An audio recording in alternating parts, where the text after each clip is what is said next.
सब झूठी होने के बाद भी स्वीकार। तेरी पूजा में जल ले आई, उसे मछली भी झूठा कराई। जल कैसे चढ़ाऊं भोले कैसे महादेवा, भोले कैसे करूं तेरी सेवा। तेरी पूजा में दूध ले आए, उसे बछड़ा भी झूठा कराए। दूध कैसे चढ़ाऊं भोले कैसे भिजाऊं महादेवा, भोले कैसे करे तेरी सेवा। तेरी पूजा में फूल ले आए, उसे भवरा भी झूठा कराए। फूल कैसे चढ़ाऊं भोले कैसे भिजाऊं महादेवा, भोले कैसे करे तेरी सेवा। बाबा हम तुझे जल चढ़ाते हैं, वो मछली का झूठा। बाबा हम तुझे दूध चढ़ाते हैं, तो दूध निकालने वाला पहले बछड़े को छोड़ता है, बछड़े को छोड़ता है। जब बछड़ा दूध पीता है, बछड़े को हटा लेता है, तब दूध निकालता है। तो दूध भी झूठा, जल भी झूठा। फूल चढ़ाती हूँ, वो फूल भंवरे का झूठा, इल्ली का झूठा, मक्खी का झूठा। बाबा तुझे अगर मिठाई का भोग लगाऊं, वो भी झूठा है। हे बाबा संसार में हम जन्मे हैं, ये संसार भी झूठा है। पर तू जल को स्वीकार करता है, झूठे दूध को स्वीकार करता है, झूठी शहद को स्वीकार करता है, झूठे दही को स्वीकार करता है, और झूठे मिष्ठान को स्वीकार कर लेता है। तो मेरे जैसे झूठे को भी स्वीकार कर लेना, बस इतनी कृपा।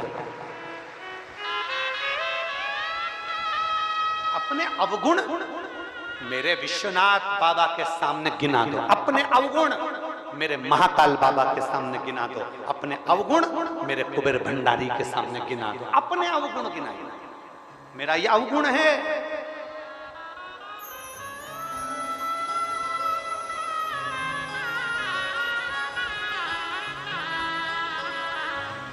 अपना अवगुण जरूर गिना। मंदिर में जाकर अपना यश गुण मत गाओ, मैंने ये करा, मैंने भोजन कराया, मैंने भंडारा करा, सोमवार का व्रत करा, प्रदोष का व्रत करा, शिवरात्रि का व्रत करा, मैंने साबूदाने की खिचड़ी बनाई थी तो मैं भोग लगाई थी, मैंने 3 बार 3 प्रदोष मैंने शंकर जी का अभिषेक किया, मैंने ब्राह्मण को घर पे बुलाकर उनको दक्षिणा दी, ऐसा करा वैसा करा। ना ना ना ना, शिव महापुराण की कथा कहती है शंकर के लिए करा गया, अपने बच्चों के लिए करा गया। परमात्मा और अपने बच्चों के लिए करा गया। कभी बार बार स्मरण मत करो, उसकी याद मत दिला, कभी नहीं। अपने गुण और दूसरे के अवगुण कभी चिल्लाकर मत बोलो। क्या क्या जम के बोलो जरा। अपने गुण और दूसरे के अवगुण कभी चिल्लाकर नहीं बोलना। उसे कुछ नहीं आता, आप मत बोलो चिल्लाकर कि उसको ये नहीं आता। नहीं, अपना गुण भी किसी को मत बताओ, दूसरे का अवगुण भी मत बताओ। कई सास कह देती है मेरी बहू में तो अकल नहीं है, उसमें तो लक्षण नहीं है। चिल्ला चिल्ला कर पड़ोसी क्या कह दिया, रिश्तेदारों में कह दिया मेरी बड़ी बहू अच्छी है, छोटी बहू ऐसी है, छोटी अच्छी है, बड़ी अच्छी ऐसी है। तो हमने चिल्ला चिल्ला कर अवगुण बताया, और जितना जितना हम अवगुण बताते हैं वो बहू अंदर से उतनी उतनी टूटती चली जाती है। फिर वो सम्मान नहीं करती, आदर नहीं करती। आप उसके अवगुणों को बताओ मती, उसके अवगुण को छुपाकर ये प्रयास करो कि मेरी बहू को मैं एक दिन सिखा कर रहूंगी और अच्छा बना कर रहूंगी। यह उसके अंदर गुण लाकर हम अवगुण बता।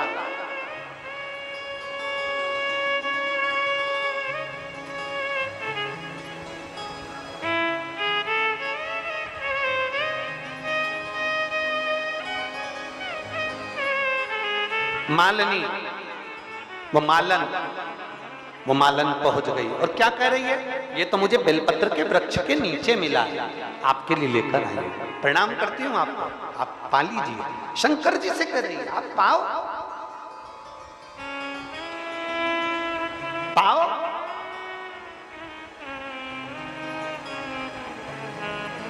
जिद पकड़ ली उस मालन ने, जिद, ऐसी जिद तुमने कभी नहीं पकड़ी होगी। तुम भगवान के सामने भोजन बनाकर ले जाते हो, भोग लगाते हो, उठाकर लाते हो, पूरा खा जाते हो। कभी तुमने भगवान के सामने जाकर जिद पकड़ी? हे कन्हैया, हे मेरे राम जी, हे मेरे ठाकुर जी, हे मेरे भोलेनाथ जी, ये लेकर आई हूं, खाना तो पड़ेगा, जब तक नहीं खाओगे तब तक मैं भी नहीं खाऊंगी। जिद जिद होती है। मालन ने जिद पकड़ी, मुझे ये बेलपत्री के पेड़ के नीचे से मिला है, तुम्हें खाना पड़ेगा, तुम्हें जीना पड़ेगा। बैठ गई। शिव जी नहीं आए, शंकर नहीं आए। माली ढूंढने के लिए निकला, माली ढूंढने के लिए निकला। माली को लगा मेरी पत्नी कहाँ रह गई, आज दिन भर से नहीं दिखी, दिन भर की कब की गई मंदिर में गया माली। माली ने देखा कि पत्नी भगवान शंकर के शिवलिंग से लिपट कर बैठी थी और सामने प्रसाद रखा हुआ था और कह रही है कि खाओ पाओ, खाओ पाओ, बार बार कह रही है। पति ने उसको जगाया, बावरी हो गई है, तू क्या पागल हो गई है, चल उठ चल। पत्नी कहती है नहीं, जब तक ये नहीं पाएगा तब तक मैं जाऊंगी नहीं। शिवलिंग को लपेट कर रोती रही, बाबा आना पड़ेगा, खाना पड़ेगा, बाबा आना पड़ेगा, खाना पड़ेगा। अब तो बाबा था, कभी अपने असली स्वरूप में मेरा बाबा नहीं आता।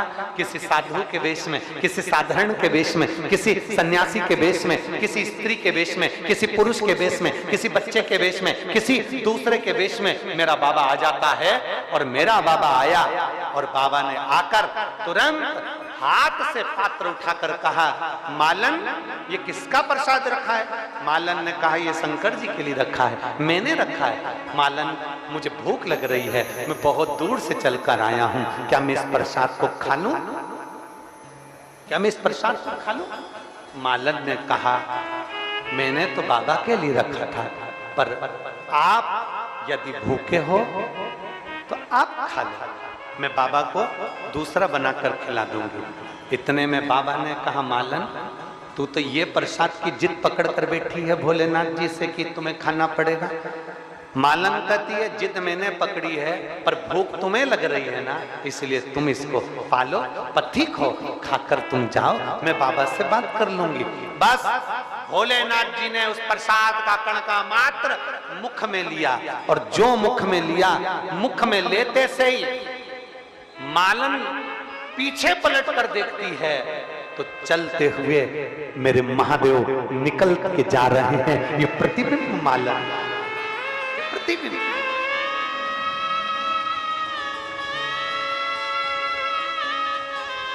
आंख से आंसू बहते हैं, बचा हुआ प्रसाद मालन खा लेती है। मालन प्रसाद को पाकर सुख पाती है और उसका गर्व ठेरता है, गर्व ठेरता है। एक बेटी जन्म लेती है जिसका नाम मालनी होता है। क्या नाम है उसका? मालन की बेटी जन्म लेती है जिसका नाम मालनी होता है। वो मालनी बचपन से मिट्टी का शिवलिंग बनाकर पूजन करती है, शंकर की आराधना में डूबी रहती है, शिव स्तुति में डूबी रहती है। माली और मालन अवस्था पाकर प्राण छोड़ देते हैं। मालिनी अकेली रह जाती है, फूल बेचती, माला बनाती, माला श्रृंगार बनाती, बेचती और अपना यापन करती। समय की अवस्था में मालिनी के भी प्राण छूट जाते हैं। प्राण छूटने के बाद मालिनी शंकर का श्रृंगार करते करते प्राणों को छोड़ती है तो पार्वती जी की सहेली बनकर निवास कर लेती है। पर पूर्व के समय का जो भान था, पूर्व के समय का जो ज्ञान था, मालिनी पार्वती जी की सहेली तो बन गई, शंकर जी की आराधना में डूब गई, शिव की स्तुति में डूब गई, पर मालिनी आज शंकर की स्तुति में डूबी थी और डूबी डूबी एक दिन जल भरने के लिए सरोवर में जाती है, शिव के पूजन के लिए। क्या देखती है कि अपने प्रतिबिंब को देख लेती है जल में। जो जल में प्रतिबिंब देखा, देखकर सोचती है कि मैं तो सुंदर नजर आ रही हूं, मैं सुंदर दिख रही हूं।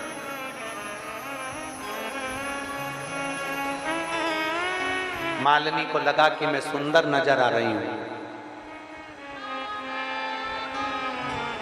हो सकता है मेरी ये सुंदरता शिव की पूजन में बांधा बन जाए।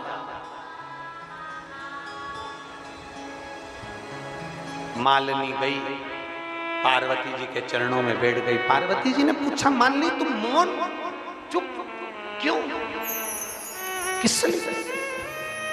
मालिनी कहती है, आज तक मैंने महादेव जी से कुछ नहीं मांगा, पार्वती माँ आपसे कुछ नहीं मांगा, आज मेरा मन करता है मैं आपसे कुछ मांग लूं, आज मेरा मन करता है मैं आपसे कुछ मांग लूं। मांगो, क्या चाहिए? पार्वती जी मुझे हाथी का मुंह लगा दो, मुझे सुंदर नहीं बनना है, मेरे को हाथी का मुख लगा दो। मालिनी को समझाया पार्वती जी ने, पर मानी नहीं। पार्वती जी ने मालिनी का हाथी का मुख लगा दिया। पार्वती जी की एक सहेली का वर्णन आता है मालिनी का, जिसका गजमुख है।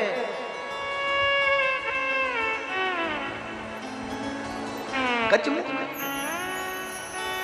जिसको गणेश जी महाराज की धाय माता के रूप में भी माना गया कि गणेश जी महाराज को मालिनी अपनी गोदी में खिलाती है। गजानन गजमुख है, गजमुख। शिव को रिझाने के लिए बहुत सारे धन दौलत संपदा और बहुत सारी वस्तुओं की जरूरत नहीं है। मालिनी का चरित्र कहता है, मां पार्वती जी की सखी का चरित्र कहता है कि एक लोटा जल से भी आप शिव को रिझा सकते हो। बस अपना हृदय भोला रखना, साफ रखना, निर्मल रखना। एक पत्र है,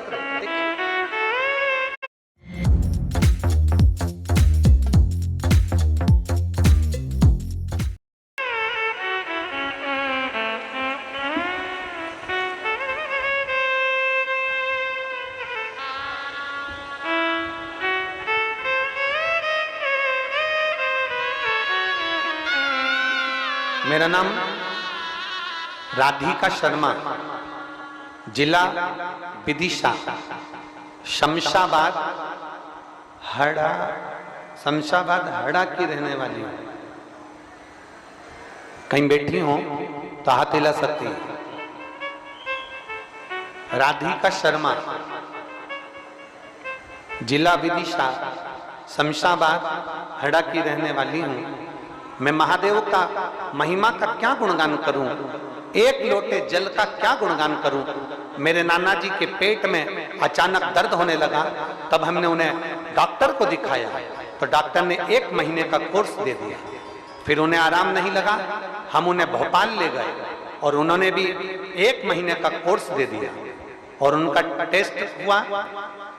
जब रिपोर्ट बाहर भेज दी गई तो उसकी रिपोर्ट के अनुसार दवाइयां चलना प्रारंभ हुई। कुछ दिन बाद दवाई खत्म हो गई और भोपाल में जब जांच चालू हो गई तो जांच में आया कि उनको पेट में गठान हो गई है और वो गठान कैंसर है। भोपाल में जांच में आया कि कैंसर और गठान बताई है। पेट का ऑपरेशन का बोल दिया डॉक्टर ने। अब ऑपरेशन का बोला, हम लोग डॉक्टर से कहकर आ गए कि हम कुछ दिन बाद ऑपरेशन कराएंगे। फिर हम हमारे घर आ गए। हमारे आसपास के लोगों ने कहा कि एक बार सीहोर चले जाओ। हम लोग सीहोर गए, वहां से रुद्राक्ष लेकर आए और रुद्राक्ष को तांबे के कलश में गलाते, पानी शिवजी को चढ़ाते, बेलपत्र चढ़ाते। शिव जी का चढ़ा हुआ जल हमने नाना जी को देना प्रारंभ कर दिया। पशुपति नाथ का व्रत करना प्रारंभ कर दिया। मैं बाबा का क्या गुणगान करूं। तब हमने 1 महीने की बाद में वापिस डॉक्टर के पास ऑपरेशन की तारीख लेने के लिए गए और डॉक्टर ने फिर वापस जांच करना प्रारंभ करी तो रिपोर्ट नॉर्मल आ गई और कहा इनको कैंसर नहीं है और पेट ठीक हो गया। हम शिव जी को नमन करने के लिए कहीं बैठी हो तो आकर बेलपत्र ले जा सकती हैं। राधिका शर्मा, जिला विदिशा, शमशाबाद, हड़ास की रहने वाली हैं।